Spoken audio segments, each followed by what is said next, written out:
But what is the actual theory, Aryan invasion theory? See, according to the theory, the ancestral language was spoken in or around South Russia.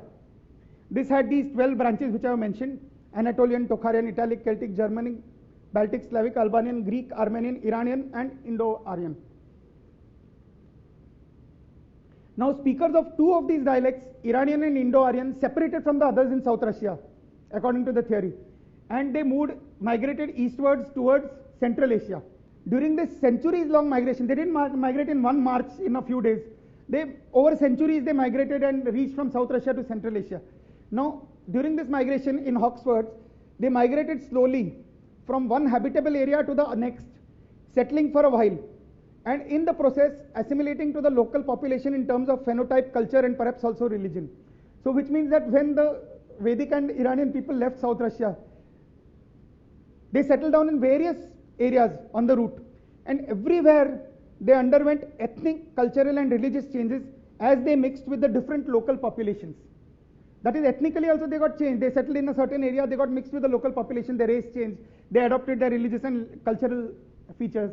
See here, now if this, suppose they originated somewhere here, now they slowly migrated here, like this, they came all the way here till Central Asia, and on this route they paused here, mixed with the local population, they paused here, mixed with the local population, and finally they settled down here in Central Asia, the Indo-Aryans and the Iranians. And after that, they migrated in two directions. They settled down here, and after that, the Iranians migrated southwards into Afghanistan, and the Vedic Aryans migrated into the Pakistan area. That is the Aryan invasion theory. What happened when they reached Central Asia? These racially and culturally much mixed speakers of Indo-Aryan and Iranian. Now, according to that theory, they got mixed with different populations on the way. Their language, their race, their mythology, everything got mixed. And then finally they migrated into southern Central Asia. And according to Witzel, they completely Aryanized the local population. That is, the people of that area of Central Asia were completely Aryanized, so that the local Bactrians seemed to be a typically Vedic people with a Vedic civilization. So what it means that in Central Asia, the people who had this Vedic culture were not really the original Vedic people who left South Russia. They were the local people who had adopted that culture from a much mixed population which came all the way, continuously getting mixed. Now, so these pre-Rigvedic, they are not Vedic also, they are pre-Rigvedic, because Rigveda was composed after they entered India. So these pre-Rigvedic Aryans in Central Asia were Aryanized local Central Asians. They were not the Aryans who came from South Russia. They were local people who were Aryanized, ethnically a completely different race from the original Indo-Aryan speakers who had set out from South Russia. That is the theory. Then these Aryanized ethnic Central Asians, later in Witzel's words, moved into the Punjab, assimilating, Aryanizing the local population. So again they entered the Punjab area and they Aryanized the local population.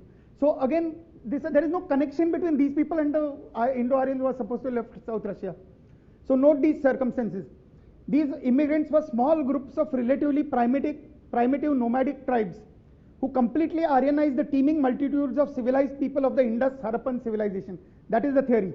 That a few Aryans entered from Central Asia into the Harappan area, and they completely Aryanized the millions of people who were staying in that area. So that those people who were not Aryans, they were speaking some other languages. They stopped speaking their languages, they left their religions, they left everything, and they adopted the language and the religion and culture of these few people who were migrating from Central Asia. This transformation was so complete that it resulted in, as Witzel puts it, the absorption of not only new languages, but also of an entire complex of material and spiritual culture, ranging from chariotry and horsemanship to Indo-Iranian poetry, whose complicated conventions are still actively used in the Rig Veda. The old Indo-Iranian religion centered on the opposition of Devas and Asuras was also adopted, along with Indo-European systems of ancestor worship. So this highly developed civilization of the Indus Valley suddenly gave up everything of theirs and adopted the culture and language and religion and ancestry of the few people who nomadic tribes who migrated from Central Asia. And this whole transformation left absolutely no trace in the archaeological or ethnic record or in traditional memory. This is the Aryan invasion theory. Does it make any sense? See, firstly, the Vedic Aryan of the greater Punjab region who composed the Rig Veda bore only a slight ethnic relationship to the Central Asians who Aryanized them, and almost none to the racially much mixed people who had Aryanized the Central Asians, and none at all to the original Indo-Aryans who had migrated from distant South Russia many centuries earlier. Secondly, as Kuiper points out, a long period elapsed between the arrival of the Aryans and the formation of the oldest hymns of the Rig Veda. In fact, so long a period that the locals had become completely Aryanized, and they had retained not even the faintest memories either of any indigenous pre-Aryan past or of any extra-Indian Aryan past. They didn't know anything about what was there in the past, either when they came from out or when they were staying there. So it is clearly impossible that these Vedic Aryans who composed the Rig Veda are so far removed in time, place, memory and ethnic identity from the original Indo-Aryans who left South Russia. How could they have composed the text, the Rig Veda, whose language and culture, even in its latest parts, is so very uniquely close to the roots and shoots of the supposed original Proto-Indo-European language and culture in South Russia? After getting mixed all the way and then changing their ethnic race and coming here, how could they have composed a text which shows the very roots of the Proto-Indo-European language of South Russia and the very roots of the Proto-Indo-European mythology of South Russia? So it is clearly implausible. And it is a theory, it is not supported by any evidence, it is just a theory which is not plausible.